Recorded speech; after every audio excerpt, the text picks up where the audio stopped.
We were childhood friends, running a trucking business together, a net profit of over $350,000 a year. At the end of year split, he tossed me an envelope with $8,000 cash. Buddy, he said, you don't own the rig. This is for your trouble. I looked at him and his wife, celebrating their new BMW and their new house, and I smiled as I took the money. What he didn't know was that over the years, I hadn't just memorized every route. I had gotten to know every single client. The day I rolled up in my own tractor trailer and snatched his biggest contract right from under him, he completely lost his mind. The late year wind bit hard, kicking up dust that felt like sand against my face. Rick shoved a thick envelope into my hand and clapped me on the shoulder. Mark, my man, it's been a long year. His voice was thick with booze and a condescending sort of charity. I squeezed the envelope. It wasn't thin, but it wasn't fat either. The bills inside were so crisp they felt sharp. Rick, what's this? $8,000. A little something for your trouble. He grinned, showing off teeth stained yellow from years of smoking and drinking. It was a good year. We cleared $350,000 net. You don't have a truck in the game, you're just riding along, so that's a damn good piece of change for you. 350,000, 8,000. The two numbers exploded in my head, leaving a dull ringing in their wake. My heart plummeted, a lead weight in my chest. His wife, Brenda, clung to his arm,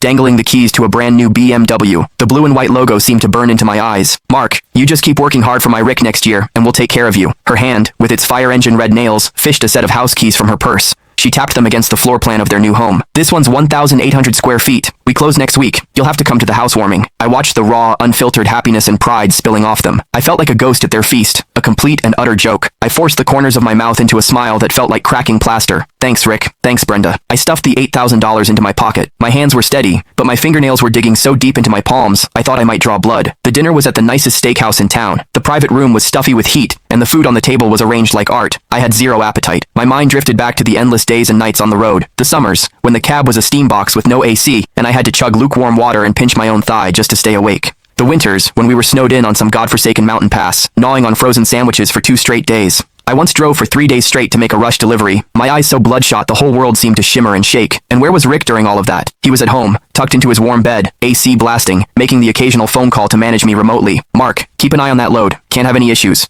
Mark, schmooze the guys at the dock. Get them to move faster. Mark, the client needs a little something extra. You know what to do. I was the one who had to know what to do. I was the one who had to keep an eye on things. I was the one changing tires in a blizzard and laying down planks in the mud, and he was the boss, reaping all the rewards. All because the title of that tractor trailer had his name on it. Here, Mark, have some lobster. You need to put some meat on your bones. You're all skin and bones from the road, Brenda said, dropping a piece into my bowl with the kind of pity you'd show a distant, poor relative. Yeah, trucking's a tough life, Rick chimed in, taking a sip of his whiskey. But that's what being a man is about. You gotta have something to strive for. His something to strive for was the BMW key fob in his hand, and the new house keys in his wife's. My something to strive for was the $8,000 in my pocket, my trouble money. I kept my head down, pushing rice around my bowl, saying nothing. Every grain felt like sand scratching my throat. Humiliation and rage churned in my gut. Click the link in my bio to get the full story for free.